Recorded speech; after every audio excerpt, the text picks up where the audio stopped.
What is up? Welcome to Build. I'm your host, Matt Forte, and we are here live at the Build Studio in New York City. Our guest is a legend, born from a family of legends. He's a 2-time Daytona 500 winner and is a 15-time recipient of the Most Popular Driver Award. In fact, he holds the record for longest consecutive wins, starting in 2003, continuing all the way till his eventual retirement just last year. In his new book, Racing to the Finish, My Story, he pulls the curtain all the way back, sharing the physical and emotional struggles he faced as he fought to close out his career on his own terms. Ladies and gentlemen, please make a crazy amount of noise and welcome the great Dale Earnhardt Jr. right here. Let's do it up. Oh, man. Yeah. Dale, congratulations, dude. Yeah, I know. I'm excited to finally, the book's out today. Today? Yeah, today is the day that everybody can go buy this book. And we've been working on it for almost a year. And it's been tough to have to relive a lot of the stories that are in the book. It's a very difficult process going through the concussions that I went through toward the end of my career. But it has a great ending, and we're looking forward to people to read it. There's a lot in there I want to unpack and get into, and I want to talk all about the process and the book itself. But first, just how are you doing, man? How's life right now? How's Amy? How's the kid? How's everything? Yeah, my wife Amy's doing great, and I've been trying to send her some Marco Polos of the day, and so she can see what's going on. And she's missing the trip to New York. She loves coming to New York when I get the opportunity. But we have a little 5-month-old girl at home, and she's taking care of that. And I can't wait to get back to see them and spend more time with them. Everything's just awesome all the way across the board. So I took a new job this year as a broadcaster and analyst for the sport. And so professionally and personally, it's good. That's good to hear, man. You mentioned Amy loves coming to New York. How do you feel? I can't imagine a more maddening scenario for you than you having to drive through Manhattan. Yeah, How do you get around? How do you? I don't know. You know, I always get a service and or a taxi or whatever, and I don't know how those guys do it. I have mad respect for anyone that has to drive to get around this city. It's so big, for one, and the traffic is just a bear. Yeah. Yeah, so coming into town and trying to get through the tunnel and being patient, everybody's honking. There's so many horns. You don't know why people are honking. Some people are just honking just to be honking, I think. Just to make some noise. Yes. We just want to be seen here. That's all it is. Yeah.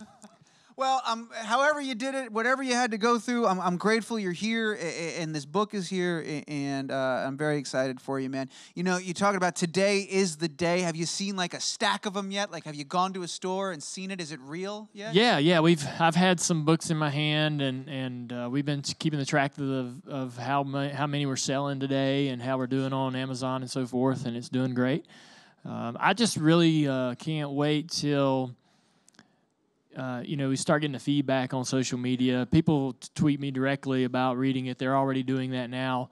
And hearing their perspective, what their takeaway was, that's going to be the real payoff for me. There's a great part in the book where you talk about, right when you first started opening up, about how you were feeling and all the notes, and you told Amy that there was like a relief that you were opening up and letting somebody know. Were you nervous that now those same notes were printed, bound, and going to be in the hands of fans and people all over the world? Like, obviously you're excited because your book is coming out, but was it a complicated feeling going into this release because of the nature of what's in there? Absolutely. The contents are really sensitive and personal to me, and particularly the notes that I was taking as I was going through this process and being injured and suffering concussion after concussion after concussion, and keeping all that to myself, yet writing a journal to share that is very personal. Any type of journal is going to be difficult to share with people, much less everyone or anyone. And but I've been encouraged by my doctor, Mickey Collins, the guy that I saw when I had these injuries. Every time that he's seen me, if I've done an article or something like this, he says, anytime you do that, anytime you're honest and open and transparent, someone that needs to hear it hears it, and then they come to see me. And he tells me, I spoke to him today, and every time I talk to him, he says at least twice a week somebody walks in the door and says, we ask everybody, how did you get here? And they always tie it back to me. And he says, please continue to, be open and transparent and share and encouraging people to come see me that have problems. And so that was the whole point of writing the book and putting those notes out there and putting that whole story out there, to be completely honest.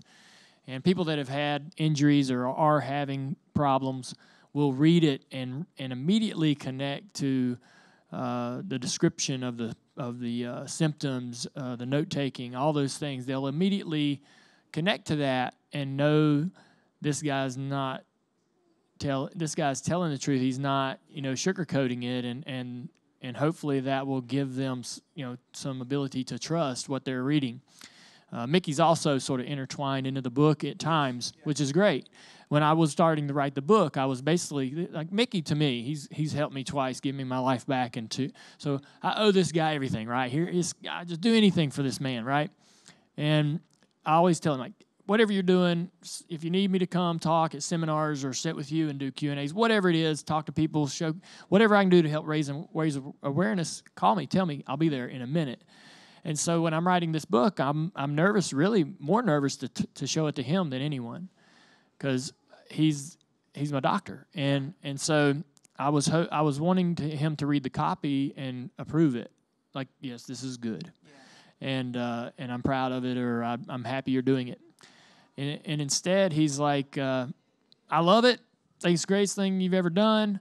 This is going to be huge for helping people, and I'll do whatever you want me to, or I can, to help you promote it. And I said, well, how about write the foreword? How about come in and when I ramble on in the book about what I was feeling in layman terms, he can come behind and say a few things as a doctor, why I'm saying that, why I'm feeling that way, what he's going to do, what he did to help it. And so it really ties the book together, having him involved. And he's doing a lot of the media with us as well to help promote the book. And I just think that adds some stability and substance and credibility to my story.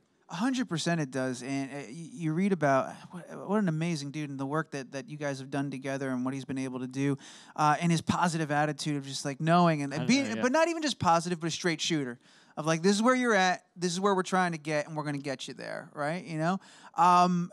Let me ask you this. Did you show him, did you want to wait until you were done to show Mickey, or did you show him throughout the process? Or like, because it seems like you were almost nervous to show Mickey to see this whole thing. Yeah, I was really worried about how he would feel about me writing a book, and I didn't want Mickey or anyone to think that I was trying to capitalize off the story as much as trying to help people, and wanted Mickey to read it and go, this is going to help somebody. If it wasn't, we were going to write it till it did. That was the mission. And so having him jump on board has been great, and he's always just been real support. Like you say, he's been a straight shooter. When I went to see him when I was sick, he told me what was wrong with me, why it was happening, and what we were going to do to fix it. And he never fluffed it. He just, I don't know. There was one particular time when I was sick, and I had this problem with my eyes. So your eyes are tethered together. So when you look, they both go in whatever direction you're looking at, and they do everything together. They focus together. And when you walk across the floor, the view that you have is stable, right? Well, when I had the head injury and I would walk across the floor, the whole room would shake. And so that made everything every day, all day, completely miserable. Only sitting still on a couch with your head completely still was normal. And so this went on for 3 months. And I was like, all right, Mickey said he could fix this stuff, and now I'm starting to have my doubts. And so I called him and I said, Mickey, please, I got to talk to you. I'm really, really losing my confidence and hope in the problem with my eyes. And I said, I got to ask you first, have you seen this before? Exactly what I'm telling you, exactly what I'm describing to you. Have you seen this exact thing?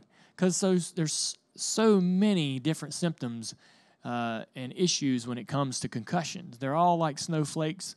Yours won't be like mine. No one will have two the same. And so he said, yes, I've heard people describe this exact same problem. And I'm like, okay, well, how many of those people did you fix? did you fix them all? And he said, yes, I've fixed them all. I've fixed hundreds of this issue. And so, it's just, when you go and there's people that deal with these symptoms for years. And so when you go that far down the road and nothing's happening, nothing's changing, yet you're doing 3 hours of exercises and rehab every single day for this exact problem, it is really disheartening. Yeah. And this is why I think a lot of people spiral down into depression and get into some very, very, very dark places. It's without that support system of Mickey, my wife, or whoever it is that's around you, sort of encouraging you and giving you this information. Without that, I don't know where I would have ended up. So I was very lucky to have Mickey, very lucky to have my wife. She was waking me up every day when I didn't want to go in there and do those exercises anymore or didn't want to do it that day. She was like, you're doing it. We're going to do this together. And so here I am. Yeah, there's a whole, and I thought that was great. I had it in my cards. I wasn't going to let you end this talk without bringing up how you dedicated a whole section to the book to how amazing Amy was throughout this process, which is one, a very sweet thing, but two, it's an incredible thing and to hear about how she was a big driving force behind you as well. She was getting you up, she was getting you out there, keeping you on track, keeping you honest, and helping push you through this journey. You guys had already been together for years. What did this experience, though, do to that relationship with Amy? And what did it do to you guys as a couple? I think even we were together 9 years before we got married, roughly. And I had been a race car driver for a long time before I'd met her and had some level of fame and celebrity in that process. And I think that no matter what, have slivers of doubt or slivers of a lack of confidence in your relationship because there aren't a lot of things that you're going to go through that are really going to nail home that love and trust to where you know where that person's coming from and why they're there. And so when me and Amy went through this process together, any doubt or any sliver of confidence that I might have been lacking in our relationship or in her intentions of me went away completely because she didn't care if I raced anymore. She didn't care whether I was a race car driver anymore. That wasn't what thrilled her. That wasn't what interested her in this relationship. She wanted her husband to get well and be his old self. She wanted that terribly and badly. And she was as motivated as anybody to get up every morning and get me through those workouts and get me through that rehabilitation and get me, and anything that I did to try to give up or go off track or get lazy, anything that I did, any thought, any lack of motivation, she was there to keep the pressure on. And who does that? Who does that for somebody unless they truly, truly care about them and truly love them? To sacrifice so much of yourself, you must really, really want the end result badly. And so that proved to me that she was 100% in my corner. And it made our relationship golden. It was so awesome.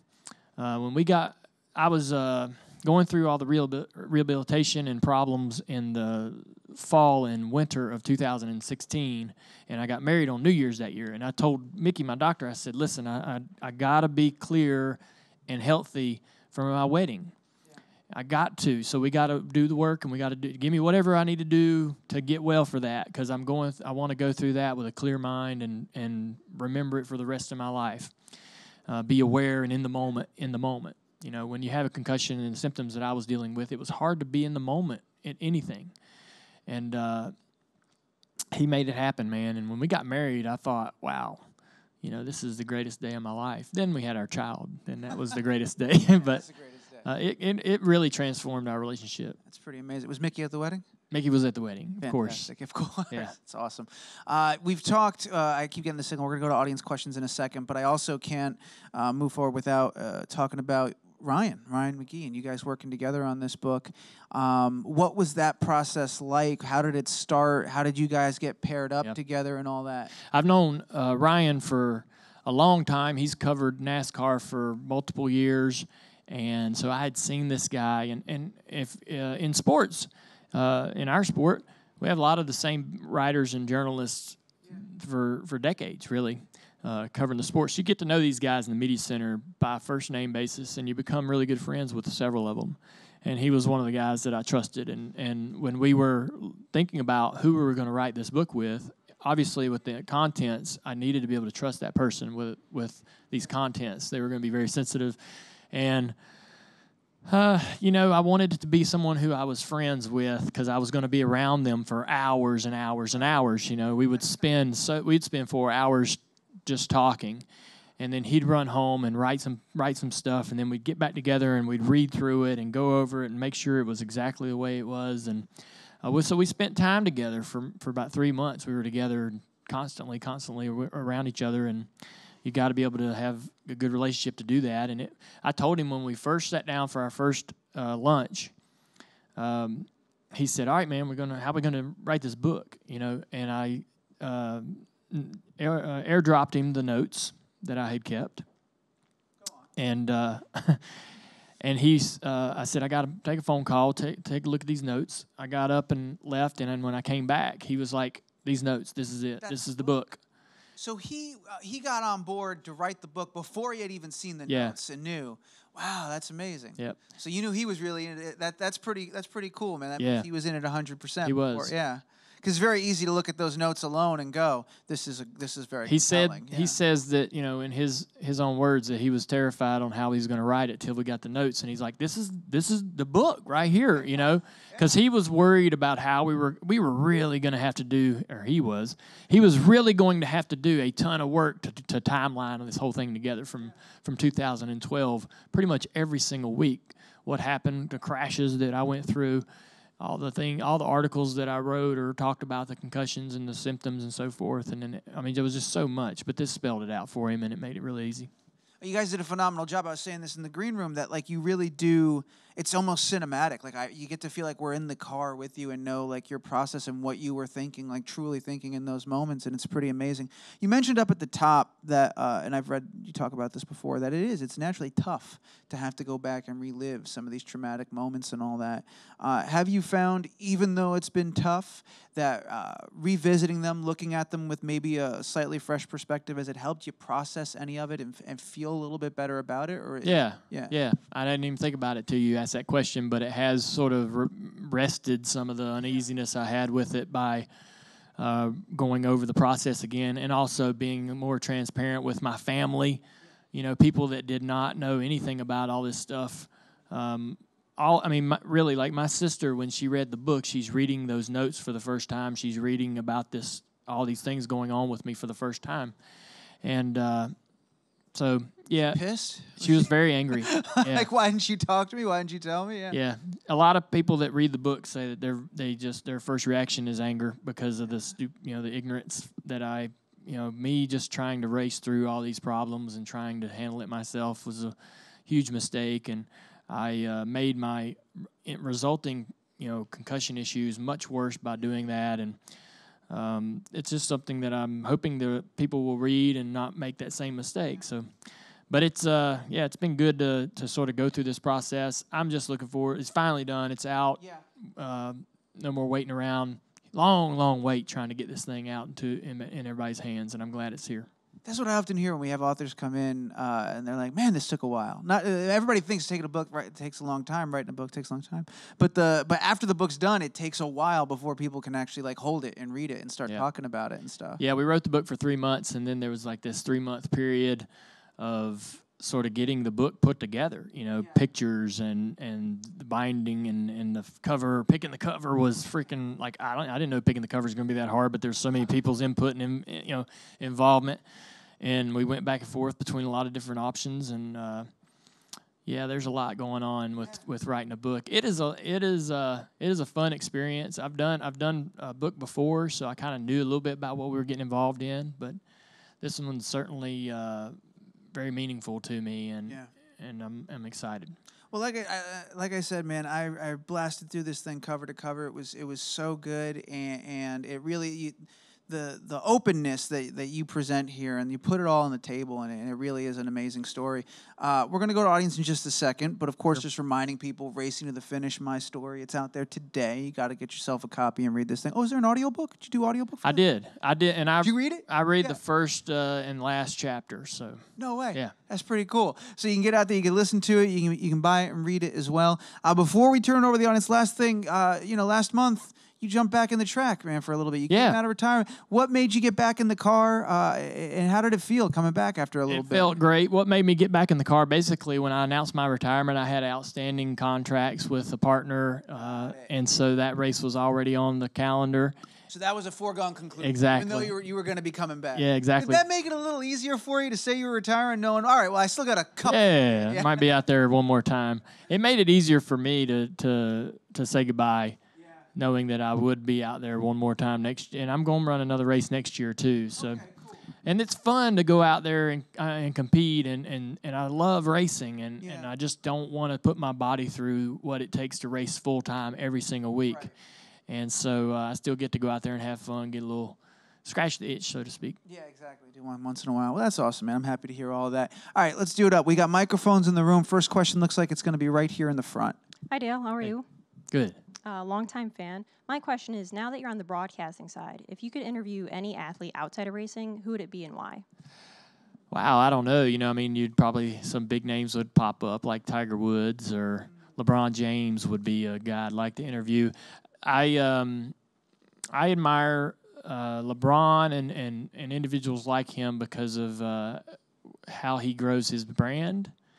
And it took me a long time in my career to realize what that even meant, growing your own brand. And I used to think, man, that's not important. I just need to be me and be honest and open, and that, take care of itself. But LeBron's very smart about the things he goes and gets himself involved in, and he's very self-conscious about his brand and showcasing who he is and what he likes and dislikes. And I would love to kind of understand how he goes about doing that process, and I think that would help educate a lot of young athletes, young race car drivers. We've got some kids that are coming into the sport today that are incredible personalities that I think our fans would love. And our challenge is to get those personalities out there for fans to get to know them. Ryan Blaney, Chase Elliott, those are guys that are in the Cup Series today that I believe fans will really enjoy. And it's a challenge to get them in front of the fans away from the racetrack so the fans can get to know those guys. And I think LeBron does such a great job at that, and he could help us understand or help those guys understand how his brain works to be able to do that. And they could learn from that. And it was hard for me when I was young to understand how all that was important and why it was important. So he would be somebody I'd love to talk to.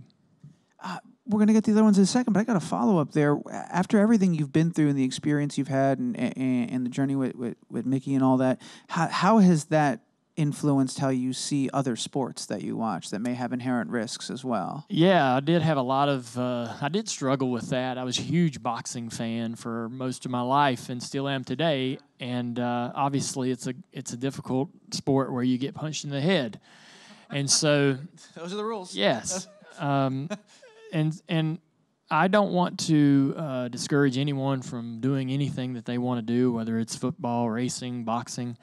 The only thing I want people to understand is when they do have an issue, to make to go to to go to Mickey and get taken care of, and don't put it off. Don't think it's going to go away and it's okay. It's not. You're still injured, even though you might not be carrying symptoms. You still have a problem and a very delicate brain at that moment. So I made some poor choices, and I just don't want people to make those same poor choices. Yeah, no, that makes sense. Cool. Thank you for that. All right, thank you for your question. We've got a few more. Next one looks like it's back on the red couch. What's going on, Dale? Hey. Congrats on the book and Thank an illustrious career. I want to know, is there anything, you had a lot of obstacles in your career, but is there like that one race or that one experience that you thought you weren't going to get out of, but you ended up prevailing?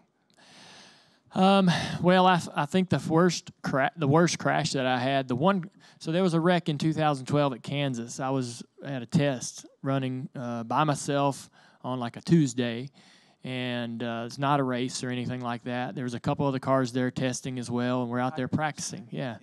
And so I'm running, and the right front tire blew out, going into turn one, going about at 210 miles an hour.